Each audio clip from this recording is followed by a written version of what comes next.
Bom, dando continuidade à nossa sessão do dia 7 de julho, na parte da tarde, já julgamos os processos 8, 9 e 10, relatoria da conselheira Viviane. Passaremos agora para o item 12 da pauta, de relatoria da conselheira Amélia, Boa Vista Arrendamento Mercantil. Conselheira, só te estou falando.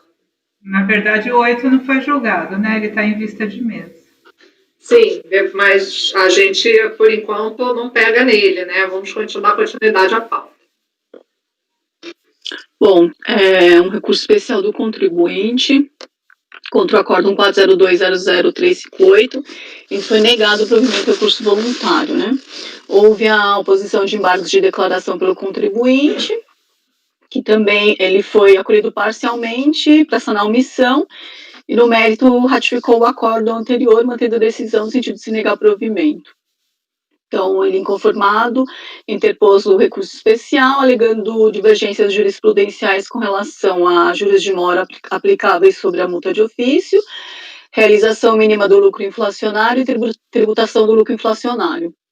Somente os itens 1 e 2 é que foram admitidos, através do despacho de admissibilidade, que está ali.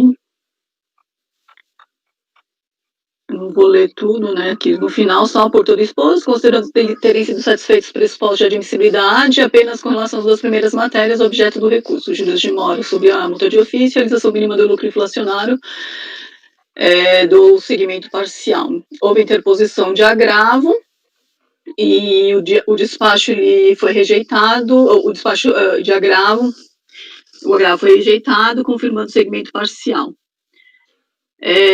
Devidamente intimada, a PGFN apresentou contrarrazões, pugnando pela manutenção do acórdão recorrido. Posso tirar o voto, então? Com relação ao conhecimento, então, breve síntese, né? O auto de infração aqui é tratado dos anos calendários de 98 a 2002, né? Trabalho de revisão interna das declarações do contribuinte, relativo ao período de 98 a 2002, constando o SAPLI, onde o consto saldo de 2.659 mil, verificado que o contribuinte deixou de promover a realização obrigatória desse lucro. Intimado a esclarecer a questão, expressou-se reconhecendo não ter localizado qualquer pagamento de imposto de renda sobre o lucro inflacionário desde 95. Tendo em vista que a empresa foi parcialmente cindida no final de 2002, novamente a intimamos para esclarecer sobre os detalhes dessa cisão.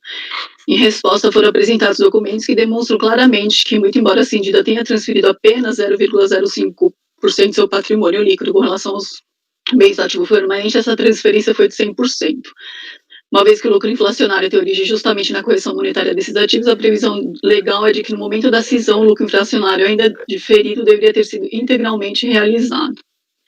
Então, aí nós temos no artigo 7º da 9065, né, procedeu-se revisão de ofício da DIPJ do contribuinte, alterando o cálculo do lucro real com a adição da realização mínima anual de 10% do valor do saldo de lucro inflacionário em 95. A partir de 98, e a adição da realização integral do saldo restante em 2002. Assim, foram lançados valores de RPJ por ausência de adição ao lucro líquido do período, a determinação do lucro real, da parcela de realização mínima obrigatória do lucro inflacionário dos anos de 98 a 2001 e a adição do saldo remanescente no ano de 2002 por ocasião da operação de cisão.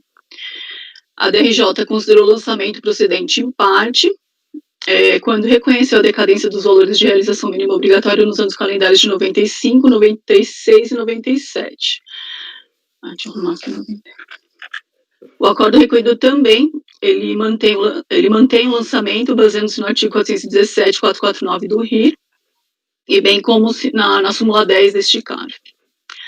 O único acórdão paradigma aceito com relação ao tópico do lucro inflacionário foi o acórdão 101.96.240.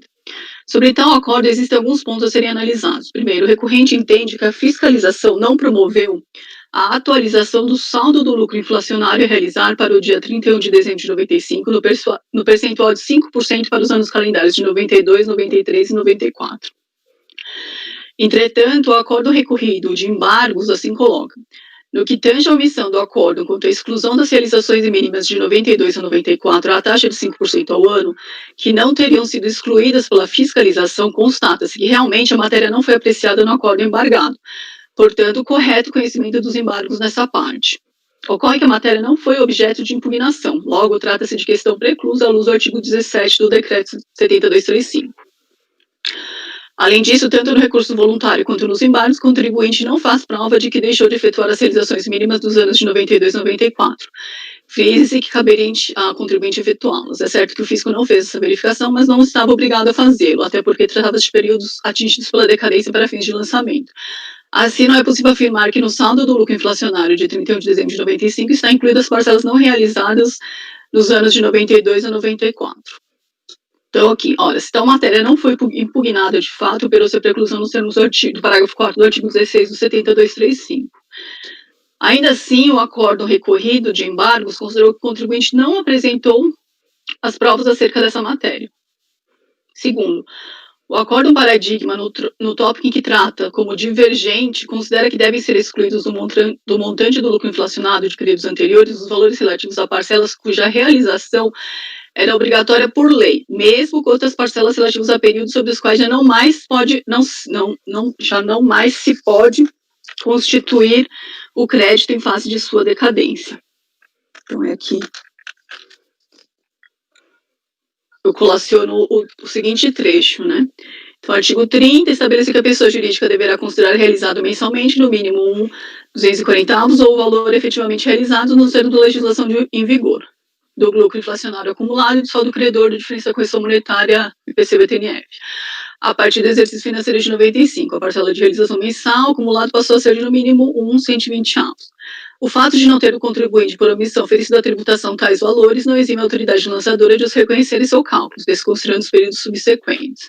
A inadequada apuração precedida por aquele partido de um saldo de lucro inflacionário acumulado líquido das realizações exigíveis em períodos anteriores, pelo que rejeita a preliminar de decadência no mérito do provimento parcial recurso para excluir da base de cálculo de lançamento as parcelas relativas ao percentual mínimo de realização que deveriam ter sido oferidas à tributação pelo contribuinte e não o foram, tendo sido alcançadas pela decadência.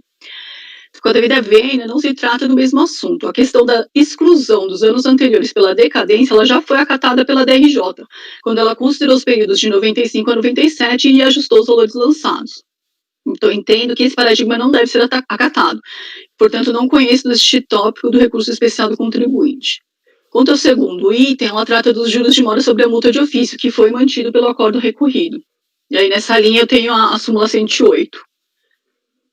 Então, eu também não conheço desse tópico do recurso especial do contribuinte. Então, concluindo, não conheço do recurso especial do contribuinte. Esse é o voto.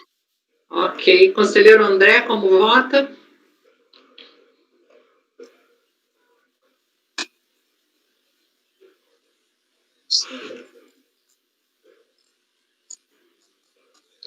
Acompanho a relatora, senhor presidente. A relatora foi bem minuciosa aí na apreciação do paradigma, né? E na matéria que está, na matéria posta, né? Aqui realmente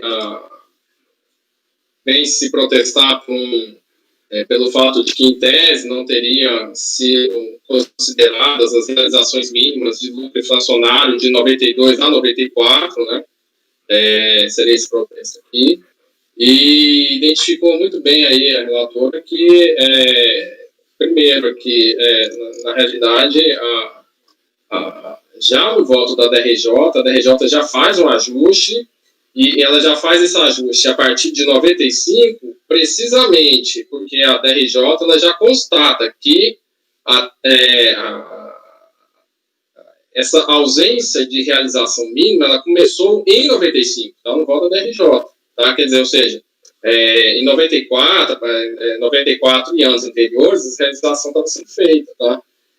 Até isso aí, nos autos, tem um extrato demonstrativo ali do inflacionário, e tem a tela lá que mostra, a folha 331, que você vê ali, ele puxa novembro, tem realização, dezembro, e aí a partir de janeiro de 95 que deixa de ter essa realização.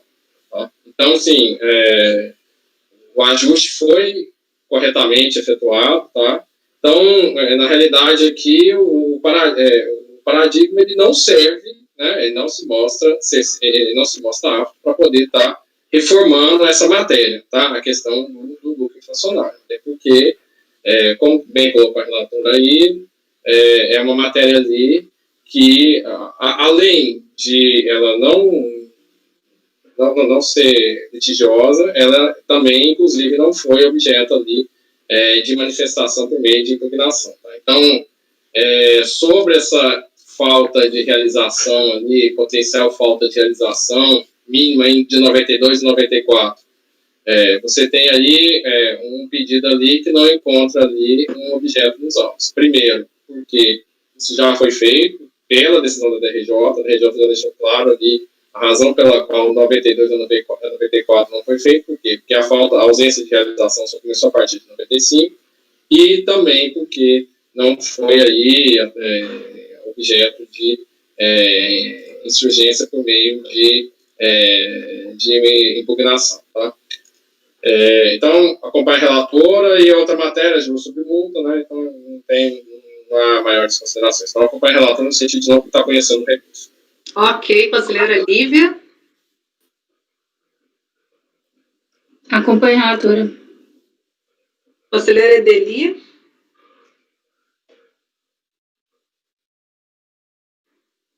Edeli, não estou te ouvindo.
Opa, soltou.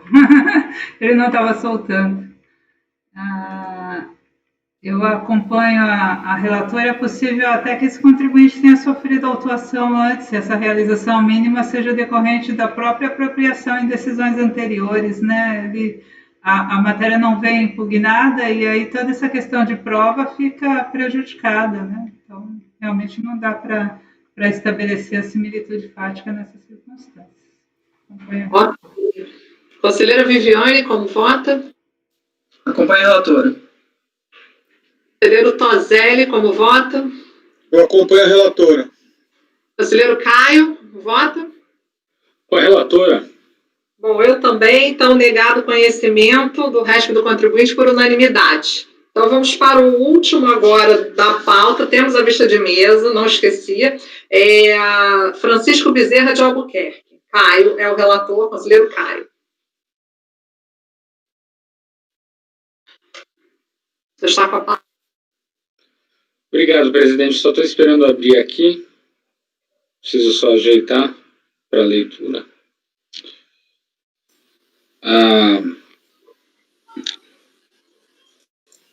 Bom, aqui trata-se de recurso especial interposto pelo contribuinte em face do V-Acórdão final 636, proferido pela 8ª Câmara do Egrégio Primeiro Conselho em 8 de dezembro de 2005, que deu provimento parcial ao recurso voluntário apresentado pela contribuinte apenas para reconhecer a decadência parcial de créditos de COFINS. Confira-se. E aqui eu trago a ementa. Em resumo, a contenda tem como objeto o lançamento de ofício de COFINS referente ao ano calendário de 1998, tendo 100% exclusivamente reflexo de autuação de RPJ, referente à omissão de receitas e outras infrações, objeto do processo administrativo final 2003-40. Doutor André, acho que está com o microfone aberto. Então, é um lançamento de reflexo. A seguir, eu complemento meu relatório. Esclareço que a DRJ negou provimento à impugnação do contribuinte, mantendo o lançamento. Inconformado, o contribuinte apresentou, então, esse apelo ao CARF, alegando a nulidade do lançamento, ocorrência da decadência nos modos do 154 e impossibilidade da utilização de dados da CPMF para promover uma autuação de IRCS, contribuição ao PIS e COFINS. Como visto, então, a Câmara deu provimento apenas para reconhecer a decadência parcial do COFINS. A intimada, a PGFN, interpôs seu recurso voluntário, ou seu recurso especial, que teve segmento denegado por despacho de admissibilidade de folhas, por contrariar a súmula vinculante 8 do STF, que no meu voto preciso corrigir, que eu pus STJ, que é aquela súmula referente à constitucionalidade do artigo 45 da Lei 8212. Sequencialmente foram postos embargos pelo contribuinte que restaram rejeitados, e intimado dessa rejeição, o contribuinte também interpôs seu recurso especial, apenas alegando que, abre aspas, a decisão prolatada no processo principal deve ser aplicada no processo decorrente, por estarem ambos alicerçados no mesmo suporte fático. Processado o feito, o apelo especial do contribuinte foi admitido pelo despacho de folhas 891 e 893, que, apesar de reconhecer que não houve a demonstração do necessário dissídio jurisprudencial, afirmou e concluiu que, conforme alega a recorrente, o processo principal de RPJ também foi objeto de especial, que foi admitido. Então, tendo em vista que já foi admitido no especial, ele também admitiria esse. Esse foi o fundamento, apesar dele reconhecer que não houve sequer demonstração do dissídio. Cientificada, a Procuradoria-Geral da Fazenda Nacional ofertou contrarrazões, apenas defendendo a manutenção do acórdão recorrido pela sua correção. Seguido, o processo foi sorteado. Agora, admissibilidade, posso? Pode, continua. Reitera-se a tempestividade do recurso do contribuinte, conforme atestado no despacho de admissibilidade, considerando a data da sua interposição, como já registrado também, ele está sujeito à hipótese do artigo 67 da Portaria 256 de 2009. Como antes relatado, a Procuradoria não questiona o conhecimento. Contudo, este conselheiro, fazendo a derradeira verificação de cabimento e conhecimento de recurso, abarcada na sua devida e legítima competência, constata diversas ocorrências que definitivamente obstam o prosseguimento do recurso especial do contribuinte. Inicialmente, verifica-se que o apelo não possui dialeticidade, não combatendo o acórdão supostamente recorrido ou qualquer razão de direito ou argumento para a reforma daquele decisum. As razões de apelo resumem-se a 4 parágrafos, nos quais apenas afirma-se que a decisão adota no processo principal, a decisão adotada, no processo principal, deve ser aplicada ao presente processo, trazendo uma ementa de julgado do Egrégio Conselho de Contribuintes referente a tal tratamento entre processo principal e reflexo de RPJ e RPF, respectivamente. Registre-se que essa manobra jurisdicional, então, que ele trouxe, de aplicar o resultado do principal reflexo, exemplificada nesse paradigma, abre aspas, foi precisamente a postura dos ilustres conselheiros da 8ª Câmara do primeiro Conselho no acórdão recorrido, quando apreciaram o mérito da causa. Segunda questão, tampouco possui pedido o recurso especial, nada se requer. Ao final das razões, no seu último e 4º parágrafo, o contribuinte apenas conclui, abre aspas, destarte, o presente processo reflexo somente poderá ter continuidade após o julgamento do recurso especial relativo ao processo principal do qual decorre. Ponto. Assinatura do representante.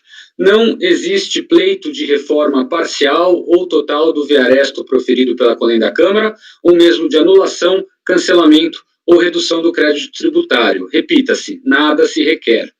Diante de tais ocorrências e constatações, fica evidente a inépcia recursal, motivo pelo qual não merece ser conhecido o recurso especial. Além disso, frise-se que o próprio despacho de admissibilidade reconheceu que a recorrente não demonstrou o necessário dissídio jurisprudencial. Aí eu vou brevemente ler. Abre aspas. Evidencia-se que a recorrente não logrou êxito em comprovar a ocorrência do alegado dissenso jurisprudencial, pois ambas decisões concluíram no mesmo sentido, qual seja, o decidido no processo principal deve ser aplicado no processo decorrente, fecha aspas. Compreende-se aqui que a única razão para ter sido dado seguimento ao presente recurso especial pela nobre autoridade, a prolatadora do despacho de admissibilidade, teria sido o fato de que o, abre aspas, processo principal de RPJ também foi objeto de recurso especial, que também foi admitido e encaminhado para a Câmara Superior para julgamento. Dessa forma, o processo principal entendeu-se comprovado o dissídio jurisprudencial pelas conclusões dos acórdãos recorrido e paradigma. O dissídio no processo principal deve ser aplicado no processo recorrente. Sem adentrar na correção da medida de se admitir o presente recurso especial pelo simples fato de que nos autos do principal teria sido admitido previamente o apelo da mesma natureza, abre aspas, não estando os autos apensos ou processados conjuntamente, é certo que essa colenda turma da primeira turma da Câmara de Recursos Fiscais, em seu julgamento, acabou por não conhecer daquele recurso. Confira-se, então, aqui o acórdão final 623, de relatoria do ilustre conselheiro João Carlos Lima Júnior, publicado em novembro de 2013, no qual esse, então, processo principal, cujo especial foi admitido, cuja admissão justificou a admissão deste também outro, ele não foi admitido no juízo da turma. Desse modo, o único fundamento, certo ou errado, eu não vou entrar no mérito, para ter sido dado prosseguimento ao recurso especial da recorrente nestes autos, sequer prevaleceu. E frise-se que não houve nenhuma decisão dessa colenda primeira turma da Câmara Superior de Recursos Fiscais a ser aplicada a este feito no julgamento desse apelo, no que se trata a matéria reflexa, denotando, então, a correção do seu não conhecimento.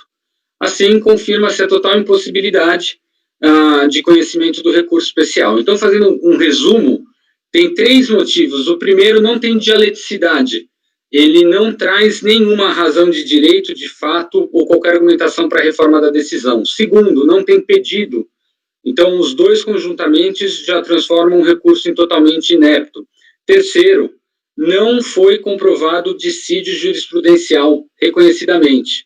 O único motivo pelo qual ele foi administrativamente, institucionalmente admitido, foi porque, se foi conhecido o principal, o dissídio jurisprudencial no principal aproveitaria o conhecimento desse, motivo pelo qual restou até prejudicado, porque quando chegou aquele especial do principal, o juízo da turma foi também por não conhecer. Então, tem aí pelo menos 3 motivos para o não conhecimento.